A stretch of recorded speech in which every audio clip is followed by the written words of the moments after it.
ఉంచడం అనేది చాలా విశేషంగా నేను భావిస్తున్నా. సహజంగా మరి సువార్త కూటాలని, ఉద్యోగ సభలని, మరి కుటుంబ ఆశీర్వాద కూటాలని, మరి రకరకాలుగా మరి ఈ యొక్క దినాలలో సభలు జరుగుతూ ఉండడాన్ని మనం గమనిస్తూ ఉన్నాం. మరి దీన్ని ఏర్పాటు చేసినటువంటి వారు ఏ ఉద్దేశంతో ఏర్పాటు చేశారో నాకైతే తెలియదు, కానీ మరి యొక్క పేరు చూడడానికి, చదవడానికి చాలా సంతోషంగా ఉంది. మరి ఇంగ్లీష్ లో కూడా ప్లాన్ ఆఫ్ యూనివర్సల్ సాల్వేషన్ అని చెప్పి రాశారు. మరి ఆ యొక్క ప్లాన్ ఈ యొక్క యవనస్తులు మరి ఈ యొక్క ఆర్గనైజర్స్ ఏం ప్లాన్ పెట్టుకుని ఉన్నారో నాకైతే తెలియదు. పైన వాక్యం చక్కగా ఒక వాక్యాన్ని రాసి ఉన్నారు. ఆ యొక్క వాక్యాన్ని ఒకసారి మనం చదువుకొని ప్రార్థన చేసి దేవుని యొక్క వాక్యంలోనికి ముందుకు వెళుదాం. రోమా పత్రిక 10వ అధ్యాయము 9వ వచనం ఒకసారి చదువుకుందాం. అదేదనగా యేసు ప్రభువని నీ నోటితో ఒప్పుకొని దేవుడు మృతులలో నుండి ఆయనను లేపినని నీ హృదయమందు విశ్వసించిన యెడల నీవు రక్షింపబడదువు. చాలు, తలచిన ప్రార్థన చేసుకుందాం. మా ప్రియ పరలోకపు దేవా, మీకు వందనాలు, స్తుతి స్తోత్రాలు నాయన.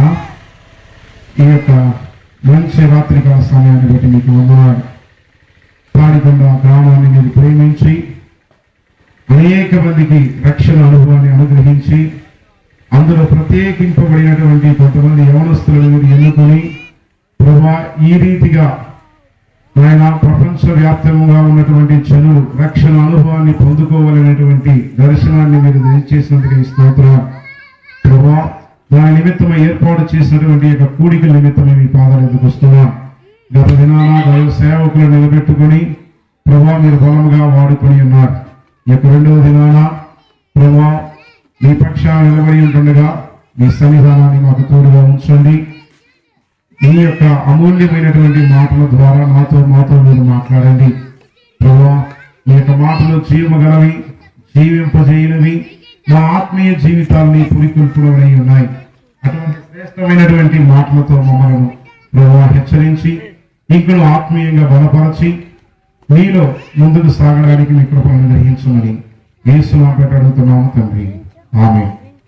క్రీస్తునందు ప్రియులారా, మనం చదువుకున్నటువంటి లేఖన పాఠ్య భాగం మనకందరికీ కూడా సుపరిచితమైనటువంటి లేఖన పాఠ్య భాగం. అపోస్తలుడైనటువంటి పౌలు భక్తుడు రోమా సంఘానికి రాస్తూ ఆయన పలికినటువంటి మాటలను మరి ఇక్కడ మనం చదువుకుని ఉన్నాం. బ్యానర్ లో కూడా అదే మాటలు రాయబడి మనం గుర్తించి ఉన్నాం. అపోస్తలుడైనటువంటి పౌలు భక్తుడు